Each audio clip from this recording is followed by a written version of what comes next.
구약시대에는 하나님께 나아가기 위해서, 하나님 기쁘시게 하기 위해서 제사를 끊임없이 지냈습니다.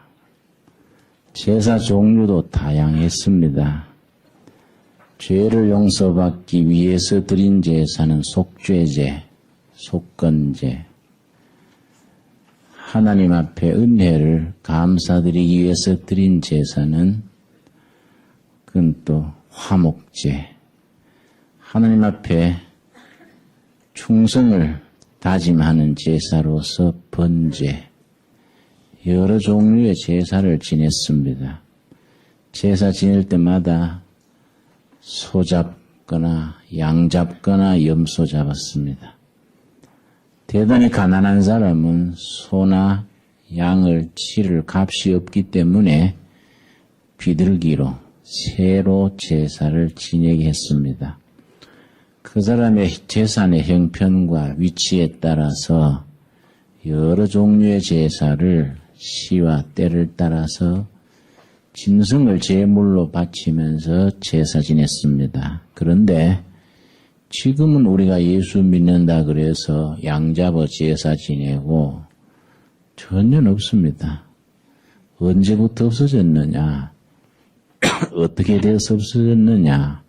히브리서 9장 11절에 그 대답이 있습니다. 히브리서 9장에서 구약시대의 제사가 없어지게 된 내력에 대해서 기록하고 있습니다. 그럼 히브리서라는 책은 대단히 중요합니다. 신구약 성경을 간추리면은 어떤 내용이 될까? 그게 히브리서가 된다고 얘기합니다. 그 히브리서를 한번 찬찬히 정독을 하면 신구약 성경 전체를 한번 보게 되는 그런 셈입니다. 그러다 보니까 구약에 대해서 깊은 인식이 없으면 히브리서를 읽어도 잘 이해를 못합니다. 그렇다 보니까 좀 읽으면 지루하고 따분해집니다. 이번 주간에 여러분 한번 내 성경 읽는 수준이 어느 정도인지 한번 채점해 볼 수 있기를 바랍니다. 물론 이제 축구도 구경해야 되지만은 짬짬이 히브리서를 쭉 읽으면서 지루하고 하품 나면은 아이고 나는 생다지구나, 아주 초짜구나 그래 알면 되고, 대단히 히브리서가 재밌고 은혜가 있으면은 나도 상당한 수지구나 그렇게 스스로 점수 매길 수 있겠습니다. 또 히브리서를 신약 속에 있는 구약이다 그렇게도 말합니다. 히브리서 그 전체 13장을 대표할 수 있는 구절은 히브리서 4장이 있습니다. 4장 한번 찾아보겠습니다. 히브리서 4장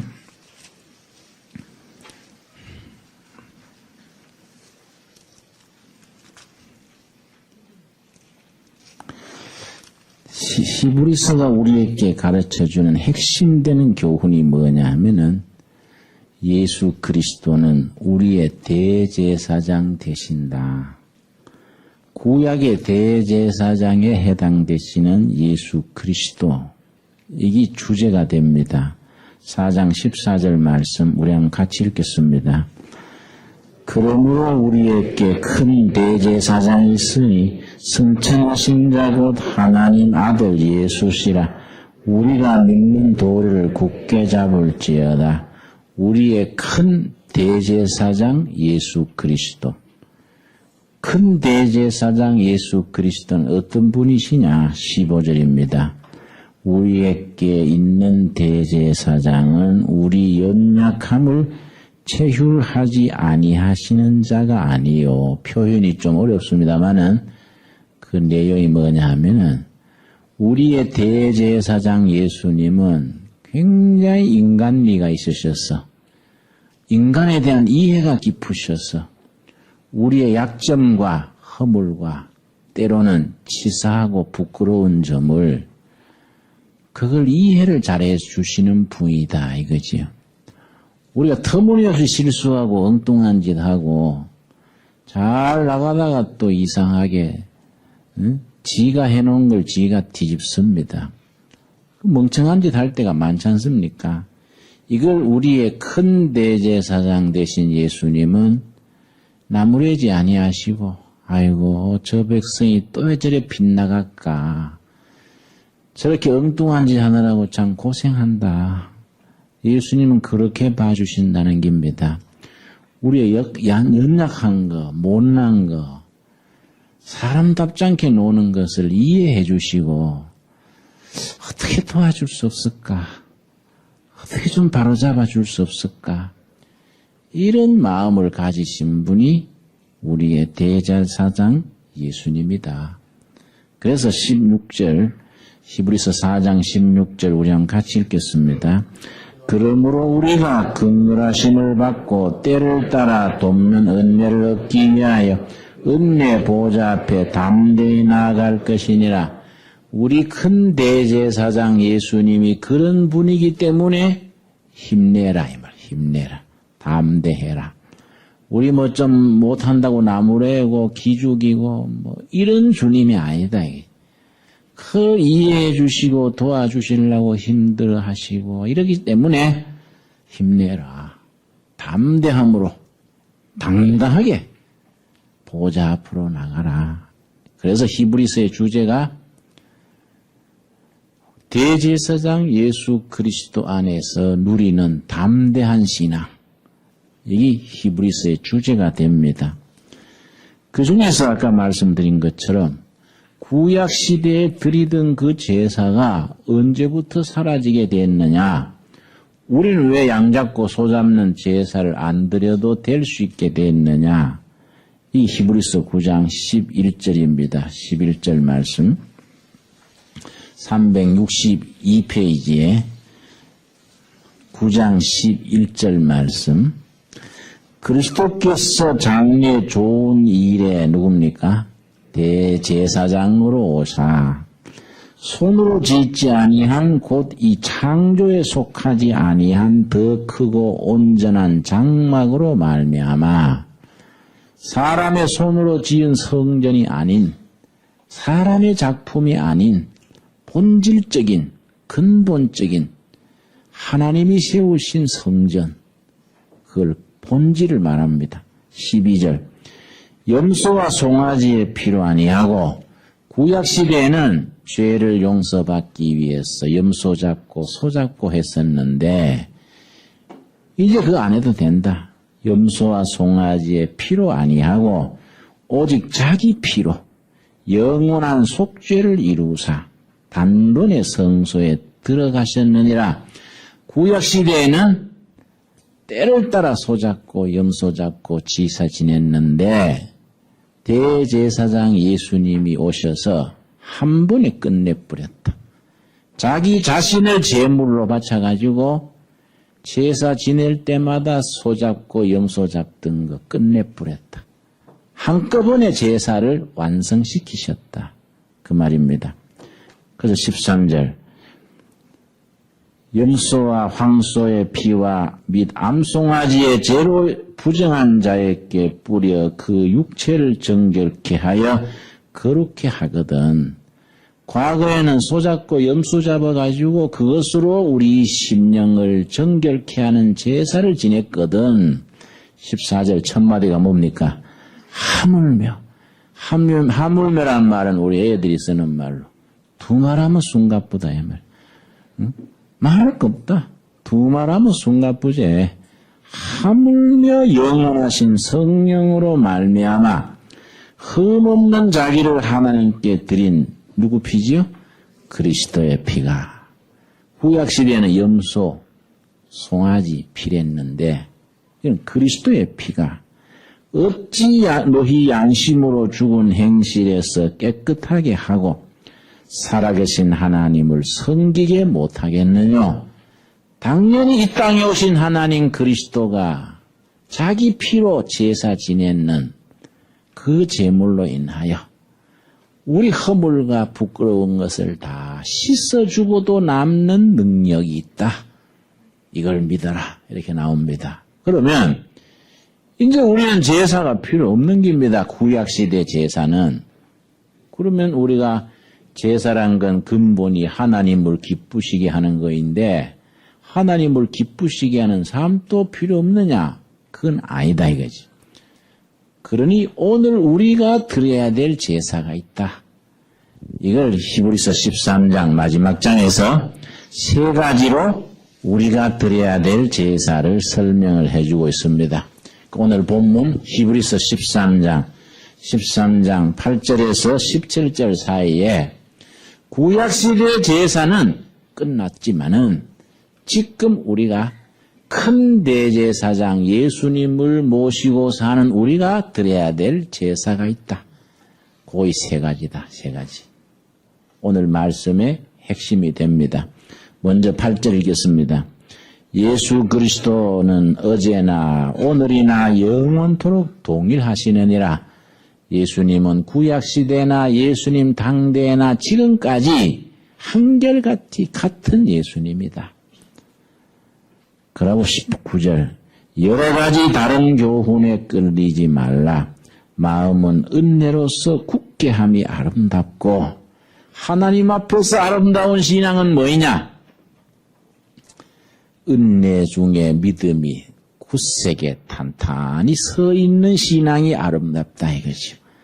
감정에 휩쓸리지 않고 먼 체험, 먼 은혜 그러고 요란 떨지 않고 그거는 믿음이 꿋꿋하게 나가지를 못하는 경우가 많다. 하나님 보시기에 아름다운 신앙은 은혜로 꿋꿋하게 서서 한결같이 나가는 믿음이 아름답다. 우리 한국 사람들은요, 한국 교인들은 그렇게 간증 좋아하고 별난 걸 좋아합니다. 별난 거. 뭐 성경 공부하다가도 뭐 쪽집게 은사네. 그러고 본교회 목사님 왜 저런 거 안 가르쳐 줬을까? 사꾼 목장계다. 뭐 이러고 신기한 걸 좋아하다 보니까 엉뚱한 데 빠질 때가 많습니다. 근데 이 본문에 하나님 보시기에 아름다운 신앙은 그렇게 요란 떠는 게 아니다.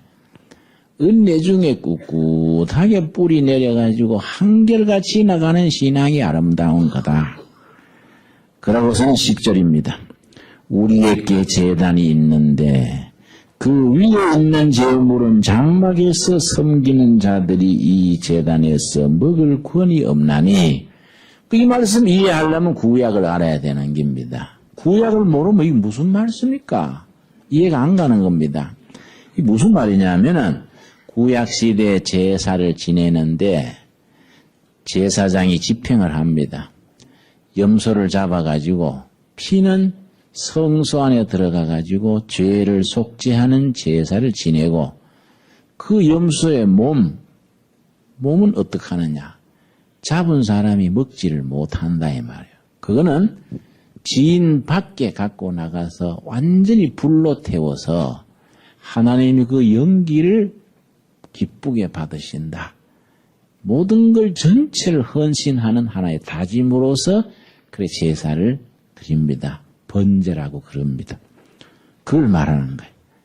구약시대에 제단에서 잡은 제물이 잡은 사람이 먹을 권리가 없지 않느냐. 옛날 우리 조상들이 제사를 많이 지냈지요. 할아버지, 아버지 제사 지내고 절하고 나서 제사 끝난 뒤에 얼른 돌아앉아가지고 식구들이 다 갈라 먹습니다. 누가 우스갯소리 삼아 얘기하기를 돌아가신 할아버지가 차려난 상을 실제 와서 잡수고 가면은 그래 잘 차리지 않을 기다. 그저 밥하고 국하고 끓여놓고 할아버지 우리 사정 아시지요? 소창에만 두고 가세요. 이럴 끼지. 빚내면서까지 음식 잔뜩 차려가지고 할아버지는 절만 하고 돌아앉아가 다 먹어버리지요. 구약의 제사는 안 그렇다. 제사 지낸 사람이 이거 먹을 권리가 없다. 그 제사 지내고 난 그 고기는 진 밖에 불태워서 번제로 드렸지 않느냐. 그걸 가지고 예수님의 사역을 어떻게 비교했느냐 하면 11절입니다. 우리 한번 같이 읽겠습니다. 이는 죄를 위한 짐승의 피는 대제사장이 가지고 성소에 들어가고 그 육체는 영문 밖에서 불사름이니라. 구약의 제사를 이렇게 설명한 뒤에 12절. 그러므로 예수도 자기 피로서 백성을 거룩하게 하렸고, 그 다음 같이 읽읍시다. 성문 밖에서 고난을 받았느니라. 구약에서는 제물을 피는 제단에 제사 지내고 그 고기는 성문 밖에 불살랐듯이 이 땅에 오신 하나님 예수님이 십자가에 자기 피를 흘리시고 자기 육체를 구약에서 제물을 번제로 불살랐듯이 고난의 제물로 고난의 삶을 살지 않았느냐. 어디서 그랬다는 겁니까? 영문 밖에서, 성문 밖에서 세상을 말합니다. 세상. 마찬가지로 너희들은 어떻게 해야 되느냐? 13절입니다. 그런즉 우리는 그 능력을 쥐고 영문 밖으로 그에게 나아가자. 예수님이 이 땅에 오셔서 고난의 삶으로 자기 자신을 불태웠듯이 예수님을 따르는 제자인 우리들도 성문 밖으로 나가자. 성문 밖으로. 성문 밖은 세상을 말, 세상. 거기에 자식 놓고 장사하고 다투고 시비 곡절이 끊어지지 않는 죄 많고 허물 많은 세상. 우리가 은혜받고 교회당 안에서 우리끼리 은혜를 누리고 사는 것이 성경적인 신앙이 아니다. 예수님이 성문 밖에서 고난을 받으셨던 것 같이 구약시대 제물을 성문 밖에서 불살랐던 것 같이 오늘 너희도 받은 은혜를 세상으로 들어가서 성문 밖으로 나가서 고난의 삶을 살자. 성문 밖으로 예수님 계신 대로 나가자요. 뭐 대접받으러 나가느냐? 아니다 이거지. 고생하러. 섬기고 고생하러. 그게 예수님이 우리한테 보여주신 삶이 아니냐. 그래서 성문 밖으로입니다. 요즘 집으로 하는 영화 보셨나요? 집으로. 히트작이지요? 이건 집으로가 아니고 성문 밖으로. 본래 예루살렘 성 밖에는 가난한 사람들, 낙오자들이 모여 삽니다. 그런 아주 상징적인 의미가 있습니다. 일본말로 하면은 기립밭이란 말 하죠. 기립밭이. 뭘 쓰임새 없이 짜투리로 남은 기립밭이 인생. 짜투리 인생이 예루살렘 성 밖에 모여서 합니다. 그러니까 이 본문 말씀에 우리 구주 예수 큰 대제사장 예수님이 성문 밖으로 나가서 고난당하고 섬기는 자의 삶을 살지 않았느냐. 마찬가지로 너희도 성문 밖에 계신 예수님께로 나아가라. 거기서 예수님이 살았던 것처럼 그렇게 살아라. 그 예수 믿고 복받고 뭐 대접받고 자꾸 그런 생각하면 안 된다 이거예요. 특별히 목회자들도 신학 갈 때는 섬기는 삶을 살겠다고 신학을 가는데 목사가 된 뒤에는 자기도 모르는 사이에 자꾸 변질이 돼요. 자꾸 교인들이 섬기는 통에 나중에는 막 우쭐해져 가지고 내가 뭐 잘나서 섬김 받는 것처럼 자꾸 목사 섬기려고 그런단 말이에요.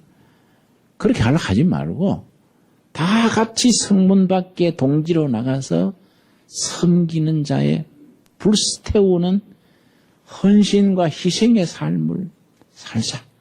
그렇게 하기 위해서 어디로 가자는 겁니까? 성문 밖으로 나가자. 우리 목회자들이요, 자꾸 대접받다 보면 나중에는 막 골아요. 특별히 신방 가면 막 자꾸 대접하려는 통에 목사라 그래. 먹다가 죽는다고, 목사. 또 먹고 하다가 막 당뇨병 걸리고 고혈압 걸리고. 그래, 우리 나이에 목사님들 만나면 네 당뇨병 있냐 없냐 안 묻습니다. 당뇨 수치가 얼마냐 그래. 당뇨. 다 있으니까 먹다가 생긴 병이야. 난 당뇨가 없다 그러면 정말로 없냐? 그래서 왜 정렬을 왜 하냐? 예수님 다 했는데 왜 하냐? 내가 또 그런다고. 뭐 대접받느라고 몸이 망가지는 거예요. 그러나 본문 말씀에는 성문 밖에 고난당하러 가신 예수님이 지금도 거기 계신다. 그 예수님께로 성문 밖으로 나아가자. 그 성문 밖에서 제사를 지내는데 세 가지 제사, 세 가지. 첫째는 15절입니다. 15절. 15절 우리 같이 읽겠습니다. 이러므로 우리가 예수로 말미암아 항상 참여 제사를 하나님께 드리자. 이는 그 이름을 증거하는 입술의 열매니라. 무슨 제사입니까? 찬양의 제사. 찬양의. 시편에 우리 여호와는 찬양 받으시기를 기뻐하시는 하나님이라 그랬습니다. 그래서 구약 시대부터 교회가 있는 곳에는 항상 찬양이 있습니다.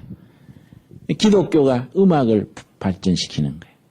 하나님이 찬양을 기뻐하시니까 뭐 곡조가 목성이 좋다 이런 수준이 아니고 가슴으로 삶 자체가 찬양. 그 찬양의 제사는 입술로 드리는 제사다. 여러분 찬양을 즐겨하는 찬양의 제사를 열심히 드릴 수 있기를 바랍니다. 우리가 뭐 습관적으로 무슨 이렇게 유행가도 부르고 이런단 말이에요. 뭐 이렇게 흥얼흥얼 노래 부를 때 뭐 옛날 무슨 울산 아가씨니 뭐 앵두나무 우물가에 뭐 이런. 그건 뭐 특별할 때 분위기 좋을 때 1년에 그저 한두 번 하는 거이지 평소에 우리가 찬양으로 입술로 제사의 열매를 맺자는 거예요. 그 찬송가 좋은 찬송가 20곡 중 1절부터 4절까지 가사를 다 익혀서 운전하면서 찬송 부르고 그저 밤길 갈 때도 찬송 부르고 찬양의 제사를 드릴 수 있게 되기를 바랍니다. 그래서 우리 교회는 그렇게 찬양을 높이고 꼭 예배에는 찬양대 역할이 있고 구약 때부터 그랬습니다. 찬양을 드리는 제사. 두 번째가 뭐냐? 16절입니다. 16절. 우리 같이 읽겠습니다. 오직 선을 행함과 서로 나눠주기를 잊지 말라. 이 같은 제사는 하나님이 기뻐하시느니라. 두 번째 하나님이 기뻐하시는 제사가 뭐냐 하면은 나누는 제사. 선행과 나눔의 제사. 뭐 꼭 돈 있다고 많이 나누는 거 아닙니다. 돈이 없으면 정을 나누고 있으면 있는 대로 없으면 없는 대로 나누는 게 제사다. 이게. 여러분 보다 많이 나눌 수 있는 제사를 우리가 생활 속에서 실천할 수 있기를 바랍니다. 꼭 상대방이 기뻐해야 뭐 보람을 느끼는 게 아니고 나누는 자체가 하나님이 기뻐하시는 거니까 상대방의 반응에 관계없이 나누는 것이지. 우리 둘에는 수년간 북한 돕는 일 했는데 그동안에는 이 사람 또 빚쟁이 빚 받듯이 받고는 뚝딱 받고 또 달라 하고 그래서 야, 참 이 사람들 이상한 사람들이네. 어떻게 사람이 그렇게 고맙다는 말을 할 줄은 모를까. 나중에 연락가지고 에이 저끼리 잘 먹고 살도록 놔둬버리자. 그랬는데 이번에 가서 보니까 정말 진정으로 고맙다 그러더라고요. 진정으로. 고맙습니다. 두 번, 세 번 진심으로 고맙다고 하니 우리도 보람을 느끼는 거예요. 또 우리 그 낮은 선봉에 그리 국민학교에 가방을 900개를 사갔는데 그 초등학교 전교생이 900명입니다. 애들이 가방도 없고 노트도 없어가지고 그 저 밀가루 포대, 세멘 포대 이런 걸 잘라가지고 교실에서 하나씩 갈라줘요. 이걸 가지고 이제 몽탕 연필로 쓰고 그러니까 불쌍해서 가방 900개에다가 노트, 연필, 볼펜 가득가득 채워가지고 900개 갖다 줬더니 교장하고 선생님들이 울어요. 정말 감사합니다. 얼마나 고마워하는지. 이야, 참 세월 이야기다. 그 사람들도 바닥으로 내려갈수록 고맙다 그러고 높은 사람일수록 누나를 맨들맨들하게 아주 응? 뚝 찢고 먹듯이 그런다고. 그 남북이나 높은 사람들이 싹 걷어내버리면 좋을 것 같아. 그렇지요? 저 무슨 바가지에 거품 싹 걷어내듯이.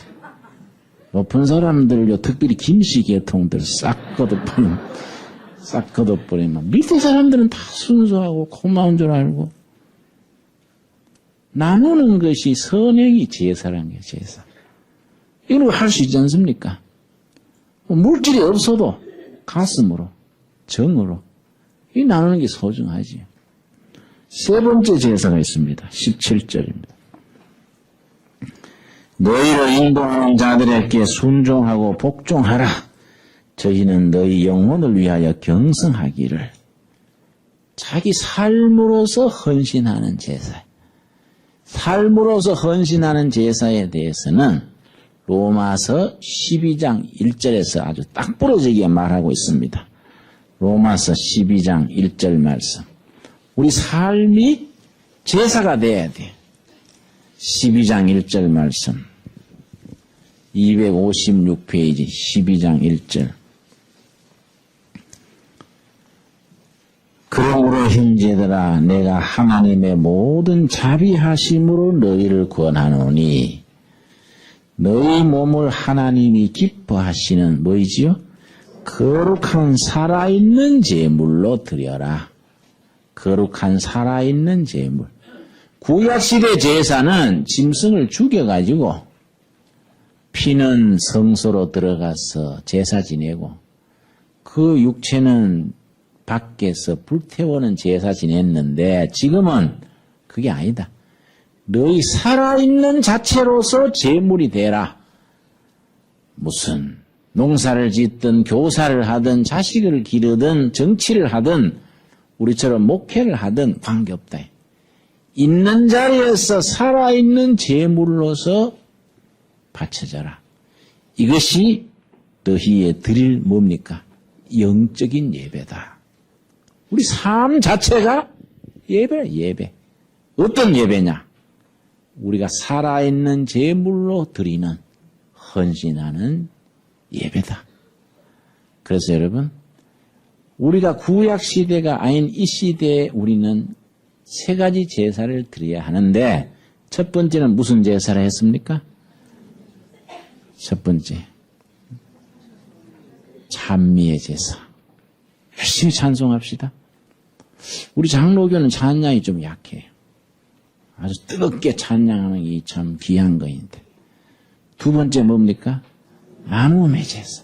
섬김과 나눔의 제사. 세 번째, 헌신함. 온몸으로 사는 자체가 제사가 될 수 있도록. 이거이 하나님이 기뻐하시는 영적인 예배다. 이런 제사를 드리는 장소가 어디냐? 교회당에 와서 기도실에 가서 기도원에 가서가 아니다. 예수님이 고난의 삶을 살렸고 나가셨던 성문 밖으로 지금 또 예수님이 어제나 오늘이나 내일이나 한결같은 예수님이 지금 또 성문 밖에 거기에 계신다. 그 성문 밖으로 우리도 예수님 만나러 나가자요. 거기서 뭐 대접받고 출시하고 이런 생각하지 말고 예수님처럼 섬기는, 고생하는, 고난을 당하는 제사 지내로 성문 밖으로 나가자. 우리 깊이 다짐할 수 있기를 바랍니다. 기도하겠습니다. 주님 은혜를 감사드립니다. 하늘 보호자를 버리시고 성문 밖에서 고난의 삶을 선택하여 사셨던 예수님을 따라 우리도 성문 밖으로 나아가게 하옵소서. 거기 계신 예수님 앞에 무릎을 꿇어 예수님이 기뻐하시는 제사를 드릴 수 있게 하옵시되 열심히 입술로 열매 맺는 찬양의 제사 드리게 하옵시고 나눔의 제사, 선한 섬김의 제사를 드리게 하옵시며 우리 삶 자체가 살아있는 제물로 바쳐지는 헌신의 제사를 드림으로써 진정한 영적 예배를 드리는 우리들이 되게 하옵소서. 우리 둘의 가족들 오늘 말씀 속에서 히브리서 13장 말씀 속에서 다짐하는 바 우리 교회 안에서 받은 은혜와 체험과 깨달음을 가슴에 품고 성문 밖으로 세상으로 고난당하러 고생하러 섬기러 나아가게 인도하옵소서. 예수님 이름 받들어 기도드렸사옵나이다. 아멘.